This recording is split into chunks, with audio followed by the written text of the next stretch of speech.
Good afternoon, everyone, and thank you, Jen. I'm, across the country, there's an excitement for the first day of school, and those of you that have children, you know what I'm talking about. There's a vibe about going back to school, and this year, there's no exception. We're committed to doing everything we can to ensure we get kids back into the classroom safely. We know students are provided the best opportunity to learn and thrive when they're learning in person, in their classroom, with their peers, with their teachers. We made significant progress last spring, bringing the students back in person. About 90% of the educators across the country are vaccinated. 180 million Americans have been vaccinated, including millions of students. We provided $130 billion in American Rescue Plan funds to support safe school reopening. It's being used now to provide summer learning opportunities for students and help our buildings be prepared for the return of students in the fall. And this week, I'm very proud to announce the Department of Education launched the Return to School Roadmap. It provides parents, educators, students, and communities the resources they need to feel confident and be ready for a safe upcoming school year. To make sure we safely open all schools for in-person learning this fall, which is the expectation. It has been, and it continues to be. The roadmap includes 3 priorities that are critical to a safe reopening. The first one is protecting the health and safety of our students, our educators, and our staff. We need to make sure that we're leading with health and safety first. The second priority is supporting the social, emotional, and mental health needs of our students and our staff. We know that in order for students to learn at their potential, they need a strong social and emotional foundation, and we're prepared to provide that. The third, accelerating academic achievement. We must do everything in our power to help students not only catch up, but to excel during this upcoming school year. As a part of the roadmap, we'll be releasing resources, tools, and holding events to help more schools and more communities and parents and students prepare for the fall and make sure that every student is set up for success. We're also highlighting how the American Rescue Plan funds can be used to support these areas. These include helping get our young people vaccinated. We're doubling down to get more students vaccinated as they return to school. We know vaccines are working, and they're the safest and most effective way to fight back the COVID-19, to prevent outbreaks, and to ensure a safe school year. That's why I'm echoing the President's call to action to host pop-up vaccine clinics in every school across the country, to enlist trusted leaders in our community, to build vaccine confidence. It's all hands on deck here.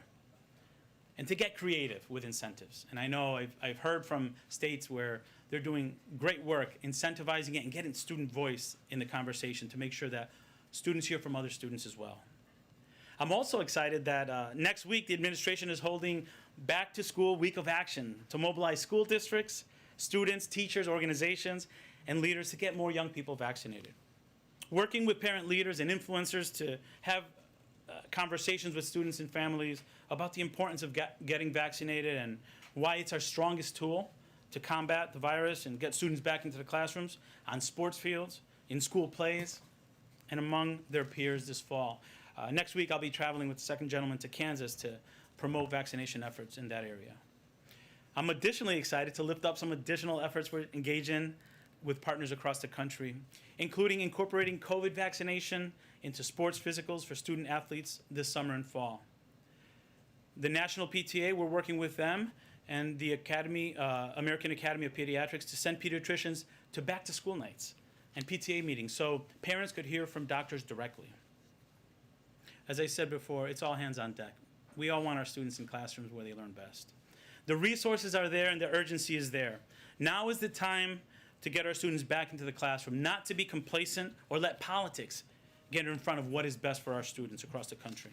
I'm excited about the efforts we have underway at the department and across the administration to support a safe return to school this fall and make this school year the best one yet for all of our students. But we know it's not enough to get back to school safely. We owe it to our students to build back better. We owe it to our students not to go back to what school was like in March 2020. That's why we must pass the Build Back Better agenda. We have the opportunity right now to transform students' educational experiences. We can build truly equitable schools that finally close gaps that have long existed in our education system across the country. We can set up all of our children for success by investing in our strongest asset, our people, and ensure America wins the future. It'll give every family access to free pre-kindergarten for 3 and 4-year-olds. It'll give students access to 2 years of community college. It'll increase Pell Grants, rebuild and modernize our crumbling schools by investing in our school infrastructure. These resources will allow us to build an education system more equitable and excellent than any system we've ever had in the past. These resources will allow us to build back better and give our students opportunities to have success not only now, but for generations to come.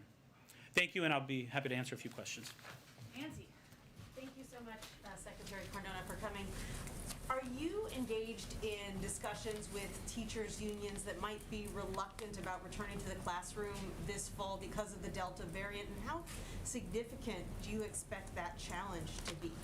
Yeah, I really don't expect it to be a challenge to work with our teachers to get our schools reopened. In fact, I think they've shown a lot of proactive communication about wanting to reopen schools. All teachers want schools reopened. We just want to make sure that they're safe for students and for staff. So I look at it as another partner in the process of making sure that we're doing what's right to reopen our schools. And while the Delta variant is providing new challenges, we have the tools, we have the resources, and we have the experience of what worked last year to get it done safely. Well, what about states that are, say, prohibiting school districts from imposing mask mandates? Are you worried that there will be teachers' unions that say, if we can't keep the schools safe the way that we feel we should, we don't want to come back?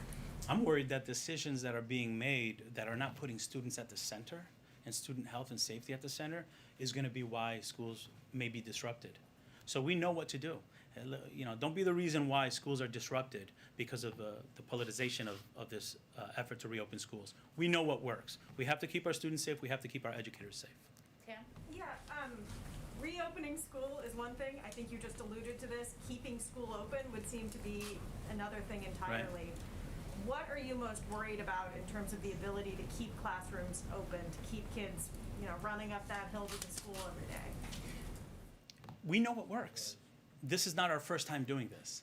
We have the benefit of the experience of last year. We have strong CDC guidance. The Department of Education has several handbooks. The back-to-school roadmap with tools, checklists. The tools are there. It's just, are we following the mitigation strategies? You know what I'm worried about? The adult actions getting in the way of schools safely reopening. Let our educators educate, let our leaders, school leaders lead, and we can get our schools reopened safely. And another thing that I'm worried about that I want to share is complacency. Let's not go back to the school system of March 2020. Our students deserve more. The funds are there. The urgency is there. This is our time to build back better. Can I just draw out, what do you mean by adult actions? Well, when we make policies that go against what CDC recommendations are, at the end of the day, we want to make sure the students are safe. We want to make sure the staff is safe. We know how to do that. So let's not get in the way of school systems doing policies that they know work for students and staff. Will there be repercussions? Francesca, go ahead. Thank you. I'm over here. Hi. Thank you. We know that vaccination rates among younger Americans 18 to 24 are lower. We also know that vaccination rates among African Americans are also lower as a percentage of population. So what kind of guidance is the Department of Education giving historically black colleges and universities this fall to help keep their students safe? Thank you for that question. I visited Howard University about a month ago, and I was so impressed with how they stood up vaccination clinics in their facilities. And we had students from Howard University administering the vaccine. They're using their name in the community to build confidence in the community, the black community, so that they felt comfortable coming in. We're also setting up pop-up clinics in schools. The president put a charge there. Let's get pop-up vaccination clinics in gymnasiums. I visited a gymnasium at a high school in Washington, D.C., where parents felt comfortable with that school. They know the principal. They know the teachers. They're more likely to go get vaccinated in a school that they know the folks. And another thing that we're going to do is we're going to take advantage of our youth. Student voice is critically important. Let's get our youth, our high school students talking about it. Because when students talk to one another about how they're safe when they got the vaccine, it's more likely to lead to an increase. I'm excited about that. What about testing? Well, the American Rescue Plan provides $10 billion in testing, so the tools are there. Access to testing is much better. We were reopening schools last year. I remember reopening schools last year without testing availability, without vaccines, and we were able to do it safely because we followed the mitigation strategies. A year later, we have resources, we have testing, and we have vaccinations. We need to get it done. Go all the way in the back, Yahoo. Yeah, go ahead. Secretary, but what are you going to do if and when teachers' unions protest and, with placards that say we can't teach from the grave online until cases decline? As the federal secretary with limited powers to affect local decisions, what are you going to do? And, as a parent, as a journalist, I know about the $130 billion. I know that online has a lot of risks for kids. Everybody knows that, but what are we going to do in those situations? I think, what are we doing? We have the roadmap, which very clear guidance. We're promoting pop-up clinics. We're sharing best practices of where it's happening. We're monitoring data. We stood up a system in the Department of Education. I'm having calls with governors daily.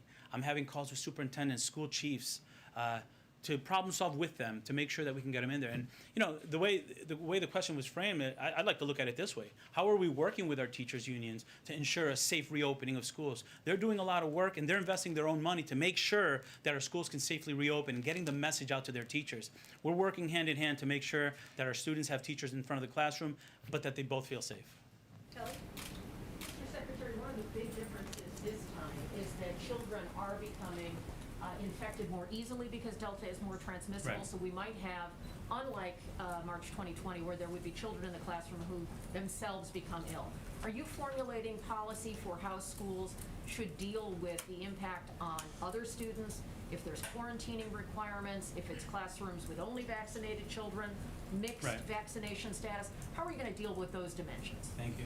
We're working very closely with CDC to have a unified message, and we lean very heavily on our health experts to make sure that we're communicating which mitigation strategies should be employed based on what we're seeing with the strains of COVID. But I'll tell you what worked. When you wear masks, when you provide distancing, when you are testing regularly, and when you're quarantining, you can function in a school. So we're expecting our education leaders and our educators to follow those practices that worked last year, and we expect our students to be in classroom every day. Secretary Cardona, when kids have masks on in the classroom, how serious is that impact? Stephanie's asking a question. Go ahead. Kids at this point have gotten used to wearing masks, my children included. Right. What is your message to governors like Governor DeSantis in Florida and Governor Abbott of Texas who have banned mask mandates? Don't be the reason why schools are interrupted. Our kids have suffered enough. Let's do what we know works. Let's do what we know works across the country. We shouldn't get politics doesn't have a role in this. Educators know what to do. We did it last year. So I have calls out to those states, but at the end of the day, I want to work with Texas. I want to work with Florida. I want to make sure those students have access to in-person learning. So at the end of the day, we're all in this together, and it's critically important that we have conversations with governors directly, with state chiefs directly. We want to be an ally and make sure that we're supporting our students. At the end of the day, we're talking about students being in classrooms. They've suffered enough. It's time for them to be in the classroom without disruption to their learning. Secretary Cardona, when kids have masks on in the classroom, how seriously does that hurt their learning? Secretary Cardona, Less than if they're at home. I'm sorry, go ahead. the student loan payment freeze ends next month.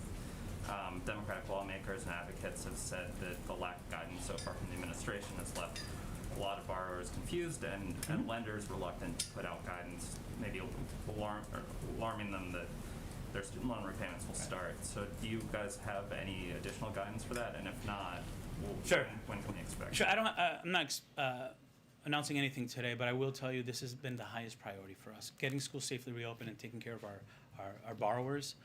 And when we have information to share, we want to make sure that they have enough of an on-ramp to prepare, and they have communication early so they can prepare for that. It is a priority for us, and we're having conversations daily, and we hope to have information soon. Steve? Just as a follow-up to that, there was a study earlier this summer that said 60% of borrowers are not yet ready to make their payments. They have less than 2 months. When are they going to hear from you? Very soon. I don't have anything today, but as I said, this is a priority for us. The borrowers are in need of information, and they're also in need of relief. Bill? Mr. Secretary, I understand what the federal position is, but given how fluid things have been over the course of the last couple of weeks with the insurgence of Delta, is there anything metrics-wise or numbers-wise, threshold-wise, that you would look at and say, all right, maybe in-person is not the best answer right now, even if the year gets started, or is it in-person no matter what, we have the mitigation tools?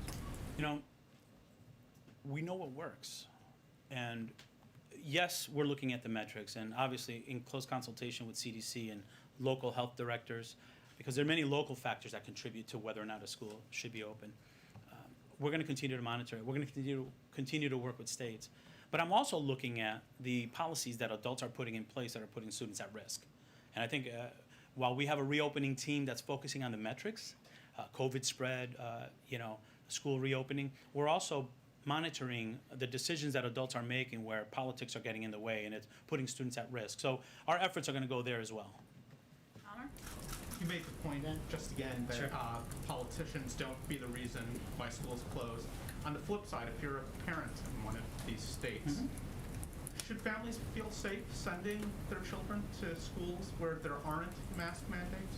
You know, as a parent myself, I would make sure that when my wife and I are making decisions about sending our children to school, I want to make sure that they're going into a safe learning environment.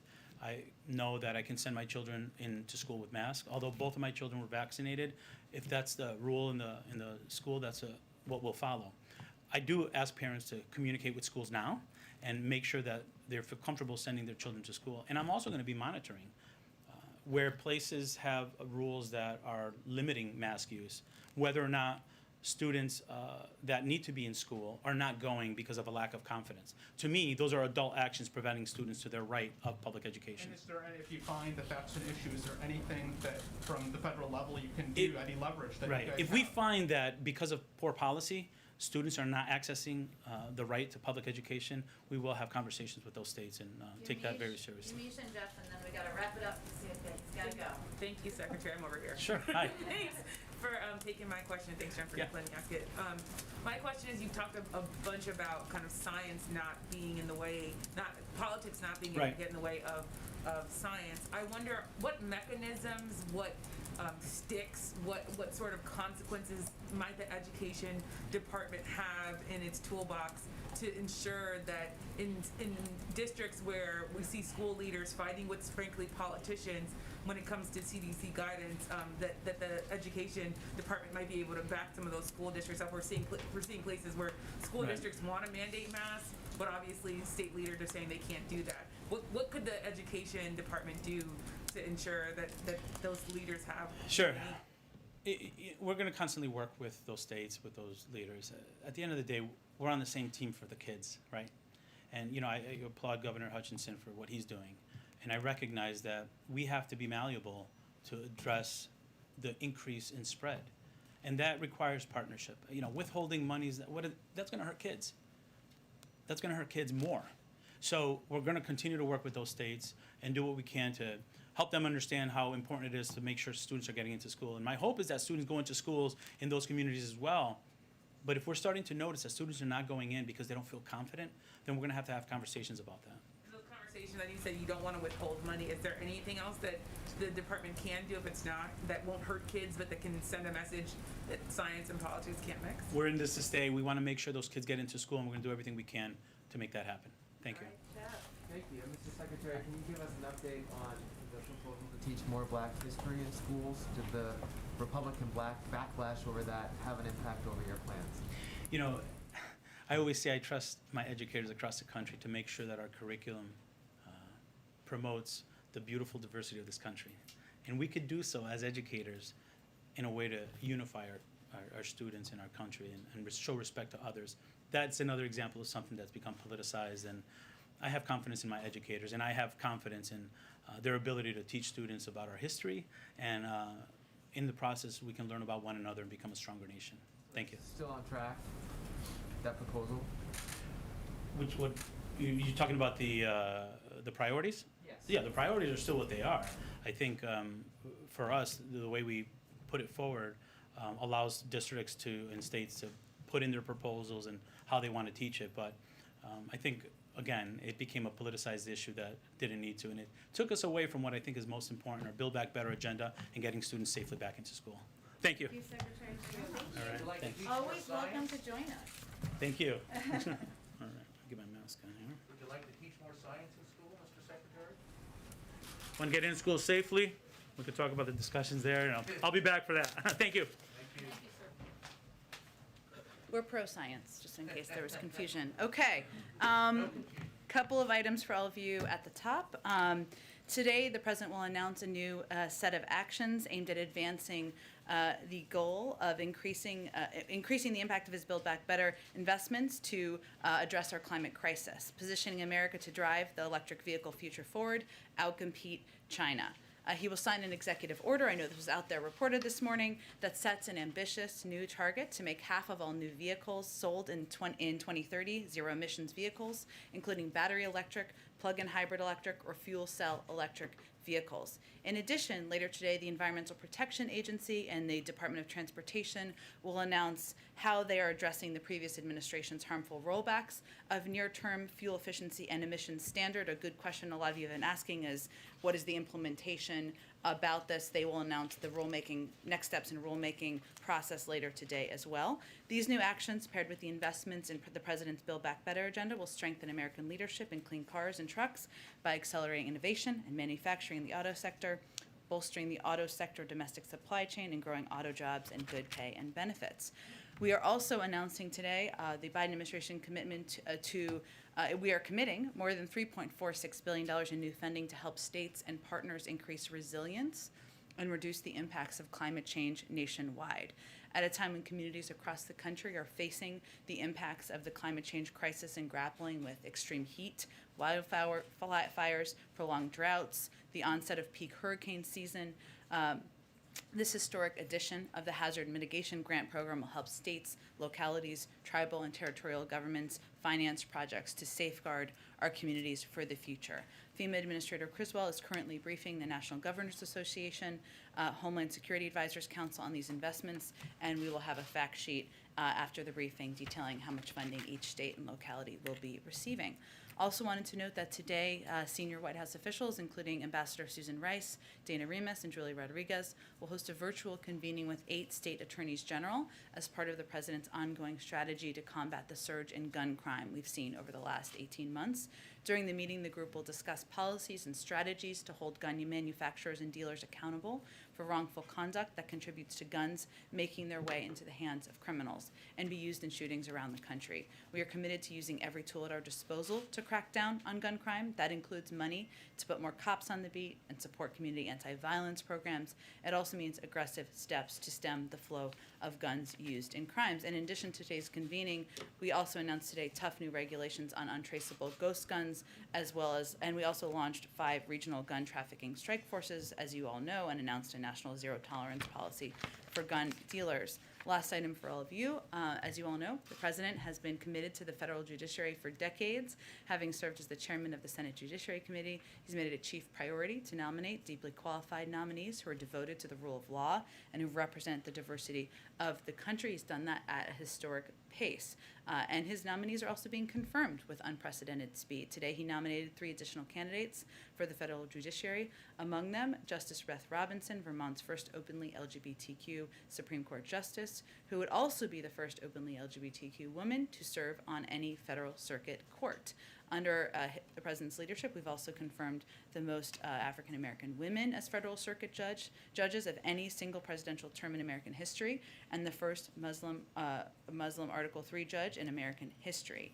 He's also chosen nominees from a wide variety of backgrounds, prosecutors, and also public defenders, law firm lawyers, and civil rights attorneys. That will continue to drive his decisions moving forward. Amr, why don't you kick us off? Thank you. 2 questions. So, first I wanted to ask about thing related to yesterday, which the importance of continuing to work with New York as the situation with Governor Cuomo is playing out. With that said, it's a critical time for the state and the country with the surge of the Delta variant. Will the President pick up the phone and personally insist to the governor that for the good of the state, it's time to step down? The President's addressed this, and I have no planned calls to preview or predict for you.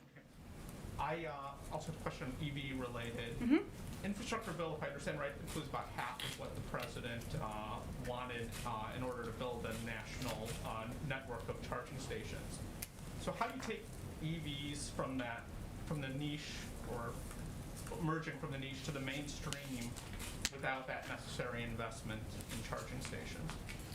Well, first I would say it's a historic investment in EV charging stations, and we also know that also as part of the investment is efforts to reduce the cost of purchasing electric vehicles. So I would say the president's commitment to making electric vehicles the vehicle of the future, further incentivizing the direction of the industry, which is already where it's headed, making us more competitive as it relates to China, is reflected both in the bill and the bill that's working its way through the Senate, also in announcements like the one that was made today about that show clear initiative and commitment from this administration to make electric vehicles central to our focus moving forward. And I apologize. On the Governor Cuomo, you don't have calls to read out, but has there been a call? No. Go ahead. Thanks, Jen. 2 questions for you. Has the president received a formal recommendation yet from the Secretary of Defense to mandate vaccines for the military? And if so, does the president intend to accept that recommendation to sign a waiver authorizing that mandate? Sure. Well, the president announced last week that he was asking the Secretary of Defense and the Defense Department to look into how and when they will add COVID to the list of mandatory vaccinations for our armed forces.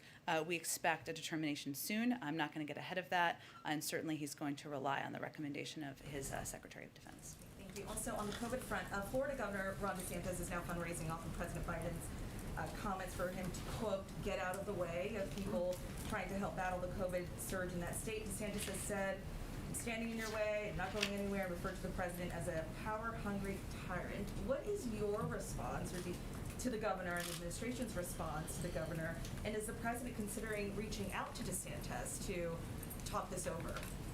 Well, first, from day one, we've approached this not as a political issue, but a public health issue. We remain in touch with officials in Florida, just like we're in touch with officials from around the country about how we can provide assistance from the federal level to help address this public health crisis. What I have cited and what the president has cited is publicly available data about public health and the impact in Florida. It is factual, and it is a fact, and data that you all are aware of, that 25% of hospitalizations in the country are in Florida. It is also a fact that the governor has taken steps that are counter to public health recommendations. So we're here to state the facts. Frankly, our view is that this is too serious, deadly serious, to be doing partisan name-calling. That's what we're not doing here. We're focused on providing public health data, information to the people of Florida to make sure they understand what steps they should be taking, even if those are not steps taken at the top of the leadership in that state. Go ahead. Thanks, Jen.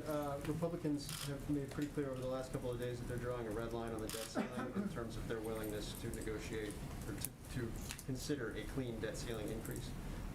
Does the president want Democrats to move that through reconciliation, or is she ready to have that fight at some point in September or October with Republicans, trying to get Republican support? The president believes that Democrats and Republicans should move forward, as they did 3 times during the last administration, to raise the debt ceiling, something that they did even in the wake of the former president putting in place a $2 trillion tax cut that certainly did not do anything to reduce the deficit. So that's his view. He believes they should move forward and do that. That's the responsible step for our country. And one more on a very different subject. Does the president have a deadline in his mind in terms of when his patience would run out on the Iran negotiations? Look, I think the president's view is that it is in our interest to continue to pursue a diplomatic path forward. Because even though we certainly don't approve, in fact, we have great concern about a number of Iran's problematic activities in the global community, having visibility into their nuclear capabilities and capacities is in our national interests. The timeline is not endless, and I know the Secretary of State has conveyed that clearly. But right now, we are open to returning to a 7th round of negotiations. The inauguration is today, so we will see what happens from here. Go ahead, Jeff. Jen, the president today offered safe haven to Hong Kong residents who are living in the United States for 18 months. I'm wondering why 18 months? Is that something he'd be willing to extend? And is citizenship on the table for those people as well? Well, the decision, the announcement that we made today, I know you're closely following this, but for others who have not followed this closely, is in reaction to the steps that have been taken by the PRC to crack down on human rights and frankly make it a place where Hong Kong's autonomy and the freedoms of people in Hong Kong are undermined. In terms of what could happen 18 months from now, I'm certainly not going to get ahead of that. Obviously, our hope and our objective and our work on the international forum is to change the behavior that is happening and the oppression that we're seeing of the people in Hong Kong. But certainly, this step is one that is meant to ensure we are practicing what we preach in terms of human rights values and ensuring that people who are in this country don't face the ongoing repression that we're seeing in Hong Kong. And one more related to China. China says it has supplied over 770 million vaccine doses to other countries. President Biden often says that the amount of vaccines that the U.S. has shared is more than the rest of the world combined. President Xi today also said they're planning to donate $2 billion this year. Just wondering if you question China's math and or whether the U.S. is planning to give more than the president has already said. We certainly, this is just the beginning, and we certainly plan to give more. We want to be the arsenal for vaccines in the global community. I would note, and then I'll come back to the numbers, that we provide vaccines to the world without strings attached. We want to provide them from a humanitarian standpoint because we think it is morally right, because we want to be a leader in the world on issues ranging from human rights to ensuring we're addressing the global pandemic. I'm not sure that's exactly the same approach that China is taking. In fact, it is not. But I would say that in terms of their numbers, it is not just us citing this. I believe the numbers we've cited or the numbers he cited the other day were from international experts who've looked at donations. I don't have data to confirm in terms of the numbers that China has contributed to the global community. Go ahead. Thanks, Jen.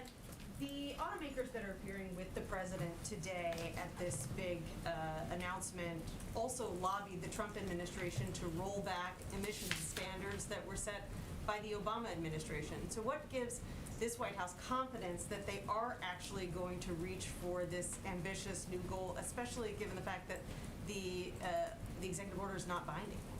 Well, first I would say they're standing with the president today while he's making this announcement. That is certainly significant. And we've also seen a lot of these industries move in the direction of electric vehicles. That's not just the president saying that. That is the direction where a lot of these industries are moving. One of the things the president's going to talk about this afternoon is the fact that we need to address also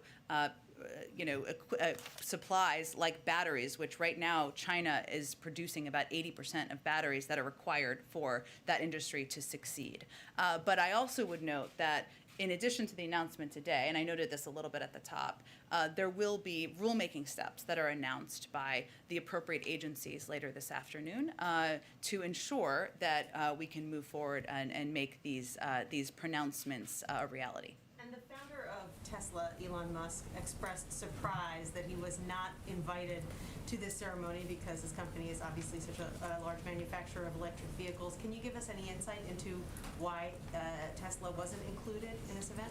Well, we, of course, welcome the efforts of all automakers who recognize the potential of an electric vehicle future and support efforts that will help reach the president's goal. And certainly, Tesla is one of those companies. Today, it's the three largest employers of the United Auto Workers and the UAW president who will stand with President Biden as he announces his ambitious new target. But I would not expect this is the last time we talk about clean cars, the move toward electric vehicles, and we look forward to having a range of partners in that effort. So it's not because Tesla is a non-union shop? Well, these are the three largest employers of the United Auto Workers, so I'll let you draw your own conclusion. Go ahead. Thank you, Jen. Democratic Congresswoman Cori Bush is saying that she favors spending tens of thousands on private security to keep her safe, and that people should, quote, suck it up, defunding the police has to happen. Didn't President Biden say a few weeks ago that anybody who accuses the party of being anti-police is lying? Well, I think we shouldn't lose the forest through the trees here, which is that a member of Congress, an elected official, is concerned that her life is threatened, and that's disturbing, that any elected official would have to suffer death threats and fear for their life. So I'm not going to comment, of course, on their security arrangements. I don't have any more details on that, but I think we should start with that point first. I will say that the president has been crystal clear that he opposes defunding the police. He has said that throughout his campaign for office. His record over the last several decades has made that clear. He has proposed increased funding for law enforcement and the COPS program, increased funding from his predecessor, who was, as you might note or be aware of, a Republican. So I'd note that his record is pretty clear on this. There may be some in the Democratic Party, including Congresswoman Bush, who disagree with him. That's okay. But I would say the majority of Democrats, we've seen this in polling, and the majority of members also agree that we should not defund the police. Is there a greater concern, though? I understand that's not the president's position, but is there a concern that defunding the police or suck it up, defunding the police has to happen might become a big Democratic message ahead of the midterms? It does not appear to becoming a Democratic message, even though there might be a desire for that on the other side of the aisle. Okay, and then there are reports the administration wants to require all foreign visitors to be vaccinated. Would that include migrants arriving in Texas and Arizona and being released into border towns? Well, I know there were a range of reports about this, so let me just give you a little bit of an update on this. One moment. And I know you asked kind of two questions there, and I promise I'll address them both. Let me reiterate, and I know Francesca asked a question about this the other day, the importance of international travel. Given where we are today with the Delta variant, we will plan to maintain existing travel restrictions at this point. However, what our interagency working groups are focused on, and this is, I think, what was reported, is working to develop a plan for a consistent and safe international travel policy. And that will be done through the prism of providing consistent guidance, equitable guidance, digestible guidance. And there's a lot of confusion about what the restrictions are now, and you all have asked a lot of good questions about it because it feels inconsistent, and it is. But that's what our focus is. So that is certainly under strong consideration, but it is under a policy process review right now that I won't get ahead of myself. As it relates to, I know there was also reporting about the vaccination of migrants. That's not what the CBP is doing. There are NGOs and other international organizations who are vaccinating migrants as they come across the border and as they work in partnership with us. Certainly that helps keep a range of people safe in the country. But do you think that it's keeping people safe in McAllen, Texas, where 7,000 confirmed COVID-positive migrants have been released into the city since February, 1,500 in the last 7 days?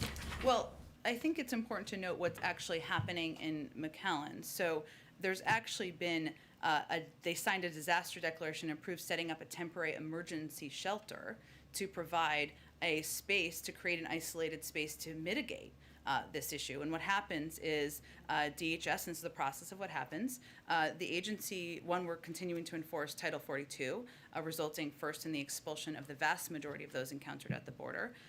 We also, CBP also provides migrants who can't be expelled under Title 42 with PPE. They're required to wear the PPE. If any exhibit signs of illness in CBP custody, they're referred to local health systems for appropriate testing, diagnosis, isolation, and treatment. And obviously there are steps taken as needed, as this is certainly evidence of. I think we got to keep chugging here just because I don't want to run out of time. Kelly, go ahead. With the eviction moratorium, landlords groups are already bringing legal action, and the courts are requiring some steps of respondents by tomorrow and so forth. Given that, is the president still confident that the CDC's action is within the law? Yes, and he would not have moved forward if not. We can't control, of course, what the courts do. We certainly understand that. Separate branches of government, but also they'll make their own decisions. But what we can control and what we are very focused on is what we can do in states and what we can do to push this funding and money out. And, you know, as we've been talking about quite a bit in here, there was an incredible amount of activism, of calls for an extension of the eviction moratorium by a range of members of Congress. We talked about Congresswoman Bush in a different capacity. She's certainly one of them, and many others joined her in this effort. And what we are hopeful now is that we can all take that activism, those calls for an extension, those calls for providing relief to renters, and take them to states and pressure states and leaders to get this money out easier. I'd also note, what was interesting I saw this morning is that Senator McConnell and Senator Schumer, both in a moment of bipartisan agreement, agreed states need to do a better job. So that's what we can control. That's where our focus is. We can't control the courts, and obviously we're not going to speak to ongoing litigation. As you support support private sector businesses around the country and other kinds of institutions that are setting requirements for vaccines and so forth. What guidance are you offering for how small businesses police that? If you're in a restaurant situation where you have wait staff or proprietors who would be challenging their own customers, what guidance does the federal government have for how this should be measured? And You mean vaccine verification and how it's approached? We do support efforts to incentivize workforces, of course, to protect their workforces and get more people vaccinated. We want to ensure that it's done in a transparent way, that it's done in an equitable way, that if there are verification requirements, it can be done digitally. There are a range of ways to provide the information. So there are basic guidelines along those lines that we have conveyed, and we will continue to convey as people have questions. And we understand different localities and communities will apply any verification measures in different ways. Go ahead, Steve. Jen, just to follow up on the international travel question, I understand that there's an interagency process, but is it the goal of that process to end in a vaccine mandate for people who are flying to the U.S.? Well, that's one of the considerations, but the process has not been concluded yet. And what I was trying to note at the beginning is that right now, I think, which is why a lot of you have very good questions about this, there isn't consistency, right? And there are good questions about why, when this country has larger rates of vaccination, et cetera. What we want to create or determine through this process is a way to provide clear, digestible guidance that also has our public health front and center. So that's a consideration, but it has not concluded yet. I know that it's early, and the president earlier today expressed his sadness on the passing of Richard Trumka. Are you aware of any plans or intention on the president's part to attend any kind of memorial service or funeral? That's a good question, and I think, as you all saw and noted, Richard Trumka was someone who the president considered a friend. He considered an ally in the fight for worker rights, for collective bargaining, and I think, as you all have seen who have covered the president or followed him long before he became president, this is probably a passion of his that he shared quite deeply. This is a passion of his he shared quite deeply with Richard Trumka. I don't know that there have been any plans announced yet. Certainly the president will be interested in those once they become available. Go ahead. I wanted to ask first about the talks that have been going on with Senator Cornyn Sure. on the Hill related to the infrastructure bill. He's offering an amendment that would allow using some of the rescue plan money for infrastructure. And so I'm wondering if you have kind of an update on, I know the White House started engaging those talks last night, so if there's been an agreement or where things stand, and if you could speak more broadly to the concern that some in the White House and Democrats have expressed that if you move money out of the rescue plan, you won't have it to deal with Delta or some other COVID things. Sure. The talks are ongoing. We believe they're happening in good faith. We are engaged in them. Our view is that there can be, and we think we are headed toward an agreement on this front. But we certainly are cognizant of and focused on the reality of funds being needed in communities across the country, as we are still in the midst of fighting a pandemic. And we are hopeful that any agreement on this front will take that into account front and center. After what we saw with the eviction moratorium and the concerns of the president, and you have expressed about Delta particularly hitting them, I'm wondering, we heard from the White House about expanded unemployment benefits. Those are set to expire in September. Has there been any sort of thought or revision about the White House asking Congress to extend those unemployment benefits beyond September? Mm-hmm.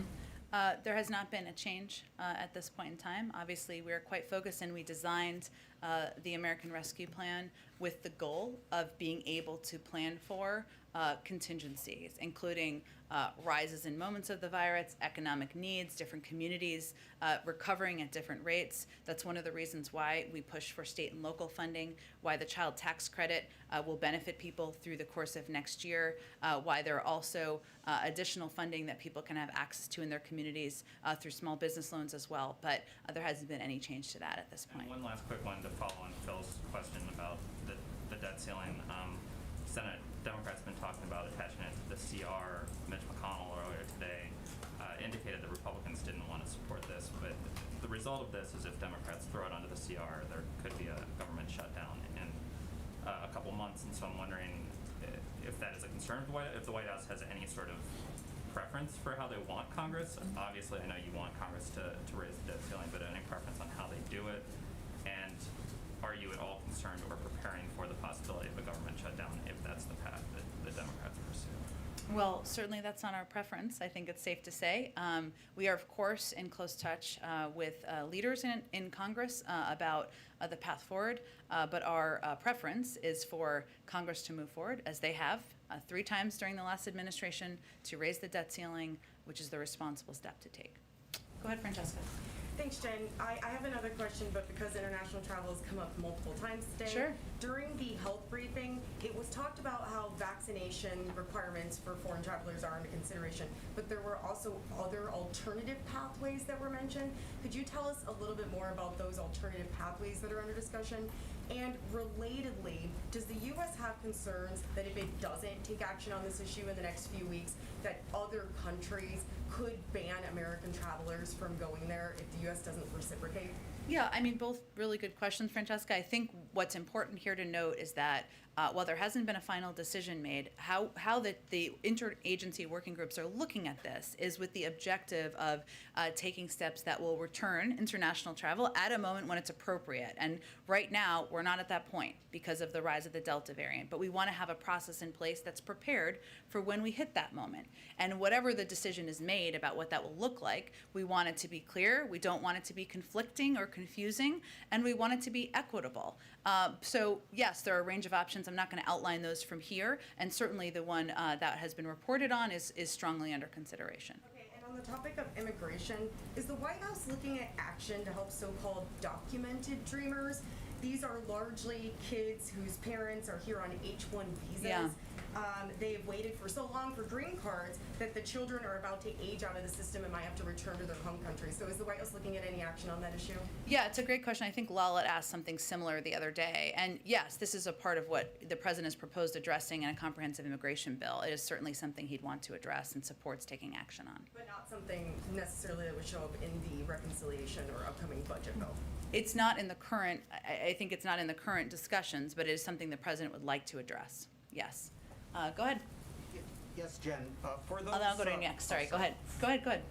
Yes, for those foreign visitors who are anticipating vaccination proof to come into the United States, if they've had the Chinese or Russian vaccines, should they be confident that those would be accepted, or should they go get another vaccine if it's available? It's a really great question. We're just not at the point where the process has concluded. When it concludes, we will provide more details to everyone about what they would need to expect and what they would require and what they would need.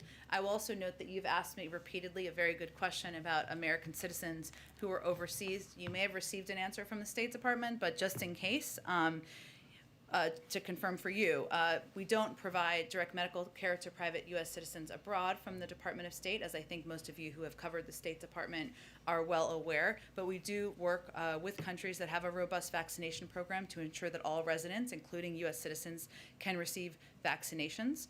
And we also work to ensure that U.S. citizens overseas who travel back to the United States can be can vaccinated easily and effectively. And of course, we provide all consular assistance to U.S. citizens in need overseas. And this includes providing U.S. citizens with clear information regarding eligibility to receive a vaccination in a foreign country, if it's confusing or they're not sure where to go or what their eligibility is, providing repatriation loans to assist destitute U.S. citizens with travel back to the United States, and helping them review country-specific data. Why don't you go ahead? Secretary Cardona talked a lot about vaccinating students. What about vaccinations for teachers? Has the administration thought about this, especially for teachers who teach students who are too young to be vaccinated? Well, we know that 90%, it's probably higher now, of teachers, I should say, across the country are vaccinated. So it certainly has moved in the right direction. And that's something school districts may make decisions about as it relates to mitigation measures. But that wouldn't be something I would expect from the federal government. It would be something that school districts would determine. But again, 90% of teachers as of a week or so ago were vaccinated, which we think is in part because they were prioritized from the beginning and because it has been emphasized by the administration in part. Go ahead, Katie. Thanks. Governor Abbott of Texas is convening another special session in effort to pass that much debated election legislation there. He has also said that the White House has passed objections to this legislation and mounts new. disinformation. So what is the administration's response to that? Look, our fundamental view is that if you are pushing for legislation that makes it harder and not easier to vote, that makes it less accessible, that limits the ability of people to get to the polls, to take time off to do that, then our question is, what are you afraid of here? Are you afraid of more people getting out to vote, or what's the concern? So again, our view is that we need federal legislation, of course, passed to protect people's voting rights across the country. There's ongoing discussions about that. The president would love to sign federal legislation into law. And does the president think Texas Democrats should stay in town this time? Well, certainly the president believes that, one, they've been outspoken advocates and champions of voting rights, and I can't say I'm exactly following too closely the legislative calendar there, but certainly if it required them to be there, we would support that. Go ahead. Two questions. First, on COVID and vaccines, working to reach out to Republicans. Senator Lindsey Graham obviously tested positive for COVID and spoke out about the importance of the vaccine. Does the president have any plans to try to elevate the voices of Republicans like Senator Graham? Or there was a representative from South Carolina today who announced he tested positive. Also a Republican, said he was vaccinated. You know, there obviously a large swath of the country that is not vaccinated. That's been a problem in conservative areas. Does the president or the administration have any more efforts to try to elevate those voices? Well, first I would say the majority of Republican governors also are doing exactly the right thing in their states. I mean, we talked about Asa Hutchinson earlier. There are a number of governors across the country who are either working with the federal government on resources we can provide, encouraging vaccination, encouraging masking. This is not political to us, nor should it be political. And certainly, Senator Graham has a constituency, and we think it's great that he's out there talking about the impact of the vaccine, even while we wish him a speedy recovery. I will note that what we've seen in poll after poll is that the most trusted voices are people in communities, not necessarily elected officials. So it's a net positive for elected officials to be out there talking about the efficacy of the vaccine, the fact that they're vaccinated, how it's, I know Senator Graham talked about how it protected him from more severe symptoms from COVID, but we're still gonna focus our emphasis and our efforts on local voices and local trusted leaders in communities, because that's what we've seen is most effective. Today, Dr. Fauci talked about Operation Warp Speed, giving credit specifically to Alex Azar and his work. Any more effort to try to get the former president to speak out on this issue? People have said, Trump officials said that he deserves some more credit, and if Biden did give him that, that could potentially help get more people vaccinated. Well, I would just first say that the president not only talked about the role of the last administration in getting the vaccine approved during the transition, but he talked about it just last week. So I wouldn't say we're shying away from talking about the fact that it was a vaccine that was approved during some of the vaccines, I should say, approved during a Republican administration, and the implementation and effort to get it in the arms of people during a Democratic administration. The former president has said he got the vaccine. He said it was people should get it. And if he wants to do that more, then good for him. That's good. Okay, go ahead. On the requirement that federal employees be vaccinated or get tested, is there an estimate of the cost of this testing to the federal agencies? And will the administration commit to, once the testing starts, making public how much that is costing? Well, it's agency by agency, and obviously we're less than a full work week in here, so they're going to be, different agencies are going to be accounting for it different ways, but I certainly think it's going to be covered by existing funds and existing budgets of each agency, but it's not one federal pot. But can we get a counting of how much that is costing? I can certainly check and see, but it's existing funding. So, as people put out their budgets or spending, I'm sure it would be accounted for in terms of how we're planning for and protecting people from COVID. And obviously, funding to cover your testing is included in some of this as well. Go ahead. Oh, go ahead, Tam. Oh, sorry, I can't see. On the international travel working groups, do you have any sort of a time frame on when their work would be completed, regardless of whether, Like when the policy would be concluded? Yeah, when the policy would be concluded. I know you can't tell us when Delta's going to go away. Well, our goal is to have the policy ready when we're safe to reopen to travel. So it's hard to determine what that looks like. We'll have a better estimate as we see what's happening in our country and around the world. There are active, ongoing interagency discussions, but I don't have an estimate on when it will be formally concluded. And on the Delta variant and breakthrough infections, there have been more and more sort of anecdotal cases of breakthrough infections, famous people like Lindsey Graham getting breakthrough infections. Has the administration thought about or reconsidered the way it talks about the incidence of breakthrough infections, how rare they are, what they look like?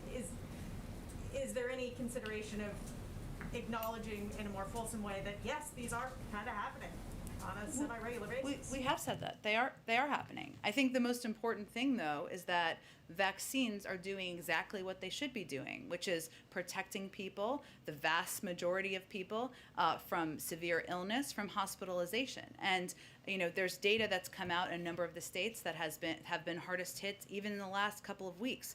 Almost 100% of the new hospitalizations in Alabama are with unvaccinated folks. In Florida, officials have said that more than 95% of those hospitalized were not vaccinated. In Ohio, 99% of Ohio COVID-19 deaths, hospitalizations in 2021 were unvaccinated. So our objective is to project to people very clearly how vaccines can save your life. It doesn't mean that every person who has a vaccine will not test positive for COVID. We know there are breakthrough cases around the country. As more people get vaccinated, there will be more, just as a percentage, just by numbers. We certainly acknowledge that, but I think it's also important for people to understand the benefit of vaccination, which is that it can save your life, it can prevent you from going to the hospital, and that's where we're trying to alleviate confusion. Jen, I'm told you have an out. Do you have time for one more? Sure. Okay, why don't we go to you in the back? Oh, hello, Nadia, go ahead. Thank you. Thank you, Jen. Is the White House worried about the threat and counter-threat between Israel and Iran and the high rhetoric with the threat of the Israelis launching a military strike against Iran? Well, of course, Israel as a sovereign country has the right to defend itself, and we certainly recognize that first and foremost. We, of course, are working with the international community and have concerns about the escalating activity we've seen as it relates to the seized tanker, the Asphalt Princess, also the Mercer Street attack. And these are all certainly issues that are of concern to us and of concern to the international community. We feel it follows a pattern of attacks and other belligerent behavior, and these actions also threaten freedom of navigation through crucial waterways, something that is posing a risk to a range of countries around the world. I would also note that we know our British partners have called for action, called for steps in a coordinated way from international bodies, including the United Nations, which we would certainly support. Thanks so much, everybody. See you tomorrow. Thanks, Jen. Do you support the booster shots? Jen, do you support the booster shots? We support them if the FDA approves them, and we'll have enough supply. That's the good news.